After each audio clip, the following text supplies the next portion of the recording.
Hello everyone, my name is Pixlriffs and welcome back to the Minecraft Survival Guide. I hope you guys are having a great day. Today we are hopefully going to be taking our first steps into Minecraft 1.16, the Nether update. And I have a few concerns about how much of the Nether update we're going to be able to see right away, because my Nether dimension in this world has been explored a huge amount. We've actually generated a lot of terrain in here, and as you may or may not know, Minecraft will not overwrite anything that you have already generated as far as terrain goes, because the game doesn't want to delete anything that you've already built stuff on. I'm not going to be seeing a warped forest right outside of my doorstep when I step into the Nether update for the first time, because the game does not want to overwrite anything that I've already done. It wouldn't want to replace this path with a giant soul sand valley. It's still absolutely fine spawning ghasts while I'm trying to make a point though. The point is, if we want to see all of the stuff in the Nether update nice and close by, we are going to have to do a little bit of world editing. And so this is going to be a slightly shorter video, because hopefully later today I will have a video out about the Nether update itself, where we can go looking for those biomes for the first time. But first, we got to make a little bit of room for them. Now, looking around at the Nether, I have built stuff quite expansively. A lot of this area in between the things I have built remains unused, but it is kind of difficult to track down exactly where I have built everything. And don't be fooled by this. This is a diorama I created a while ago just to give the feel of what it was like to have Nether update biomes. That is very definitely cyan wool and concrete powder, so that is not the Nether update, do not worry. Instead, what I have here is a network of tunnels and Nether portals that leads me to a bunch of different places in my overworld, and it is all fairly small. It doesn't really make itself known all that much. I haven't decorated around these portals or created large kind of tunnels for everything to go to. I ended up making a few of those as an example, and lately I've just been flying around the Nether, which is a bit of a problem because I don't really know what spaces in the Nether are occupied with things I have built and what aren't. So one option I could do here is to go around to everything I have built in the Nether and take the coordinates of it to make sure it is not deleted when I end up deleting whole sections of the world a little bit later in this video. But that could take a great deal of time, and luckily for me, there are some other options available to me. We're going to be spending the rest of this video in a program called MCASelector, which I have explained in this series before. I did that when we were resetting chunks of the end, and even I think when we updated to Minecraft 1.14 for the first time. But for those who are unfamiliar, and for those who might just want to take a look at how to edit the Nether using this program, keep watching, because this is going to be very useful to you. So the first thing you want to know is where to download MCASelector. The URL is right there in the bar. That is Querz on GitHub, and MCASelector is the project you want. If you scroll all the way down here, you will find a bunch of really useful documentation about how to use MCASelector, including a visual tutorial by yours truly about how to reset the end dimension. But yes, there are a bunch of really useful graphics, a bunch of really useful tables that will tell you what some of the features of the program do. And then right the way down here at the bottom is the download link for version 1.11, which I'm going to download now because I've been using version 1.9 for a little while. The next step is to find that MCASelector file you just downloaded in your downloads folder. And I have the icons extra large here because my downloads folder is absolutely full of junk. So I will open that up, and as you can see right now, we are getting an MCASelector window opened up on the screen. This does require you to enable Java programs to be run as executables, but you may have done that already if you're running Minecraft to begin with. I'm going to full screen this so we don't have the browser window in the background, and I'm going to take you to the Survival Guide World download on disk. We're going to go to File, Open, and we're going to find the Minecraft Saves folder, which is right here. If you don't know how to access that on your PC, enter %appdata% in the address bar. That will take you to your username appdata roaming folder. The Minecraft folder should be right there, and then the saves folder is right here, and that will contain every single player world that you have on your system. I have quite a few of them, it turns out, because I've been making several over the course of the last couple of years. Now, the Survival Guide world is right there. It is clearly marked. That is the name we gave the folder when we initially started up the world. And entering this gives you a few different options.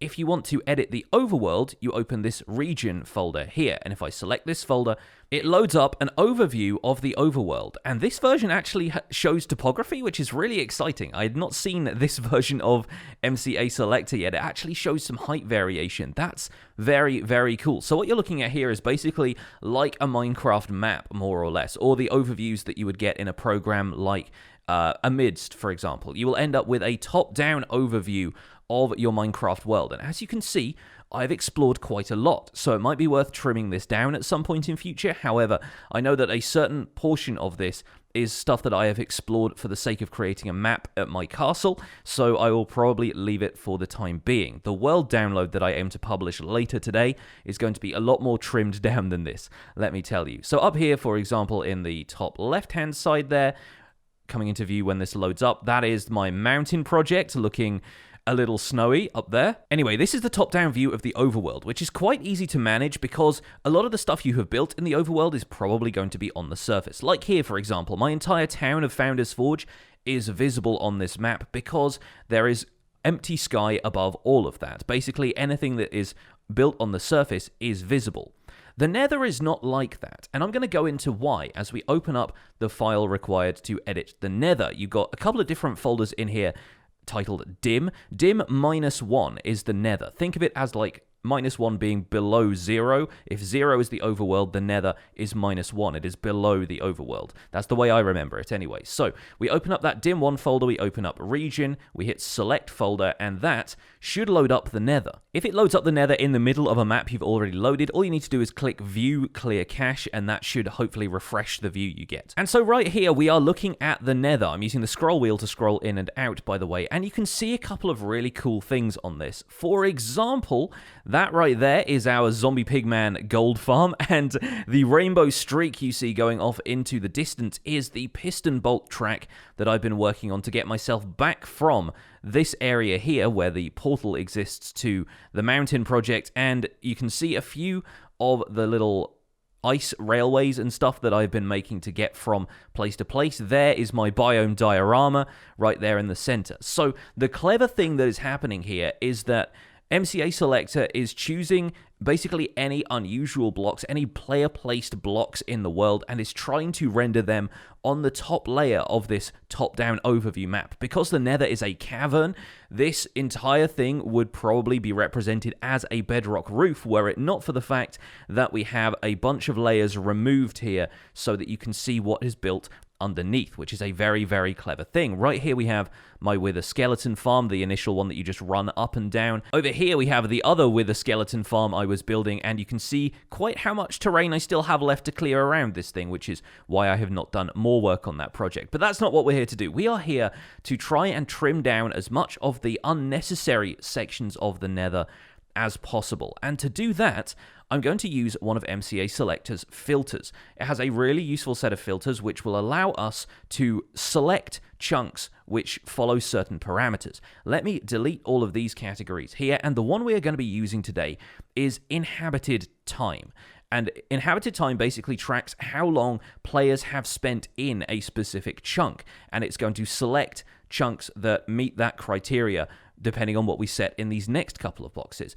I want to say that the comparator here should be a less than sign, because the inhabited time in these chunks need to be less than a certain amount here for us to select them and then delete them, basically guaranteeing that wherever we end up selecting, I will have spent less than a certain amount of time in it, meaning I probably haven't gone through a Nether portal right there to get from the overworld to the Nether, meaning that I won't end up deleting an area where I have spent a decent amount of time coming to and from the overworld. That means all of the portals in the world are going to remain intact. It will also allow me to avoid deleting any large project areas, because I guarantee that I've spent more than a couple of minutes in those chunks building whatever I've been building there. The same goes for things like the piston bolt over here, the Wither skeleton farm up there, the gold farm here. I've spent a significant amount of time at all of those, and so we can guarantee that we're not going to end up deleting some of them. But let's get a visual representation of what it looks like when we select all of the chunks in which I have spent more more than 1200 seconds. 1200 seconds is exactly 20 minutes, and I'm entering it here in seconds. I'm fairly certain you can enter time expressed in minutes here as well, but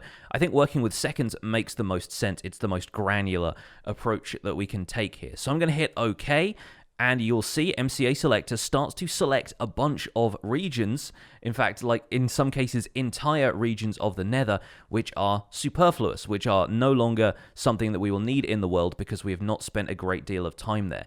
As you can see, that has selected a pretty sizable amount of my world, and there may even be some areas that I want to trim manually so that we can get some of that stuff generating there. But personally, I think it's going to be better if we leave some of this stuff out and we end up exploring a little further afield to get the results that we want. If you wanted to, you could draw entire boxes around some of this stuff around here, because clearly what we've got there is an ice road that I've carved my way through to get out towards this biome here, and the player has loaded in chunks in a radius around that area there, which is just the endpoint where my nether portal to the ice biome exists. So outside of that, I'm fine generating new terrain. There is quite clearly a decent chunk inside of here that I've generated when I've been going to and from that ice biome, and when I've been riding the ice path along there to get to it before I set up this piston bolt, and I think we can probably delete a bunch of that as well.